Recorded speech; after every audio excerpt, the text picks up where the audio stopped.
हज़रत इब्ने उमर रज़ी अल्लाह ताला अन्हो से रवायत है कि हम रसूलुल्लाह सल्लल्लाहु अलैहि वसल्लम के साथ नमाज पढ़ रहे थे। एक शख्स ने ये आयत पढ़ी।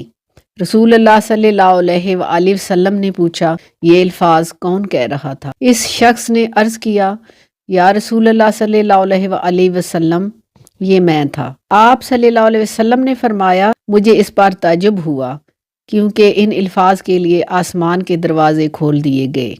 हज़रत इब्ने उमर फरमाते हैं, इसके बाद मैंने इन अल्फाज को कभी नहीं छोड़ा।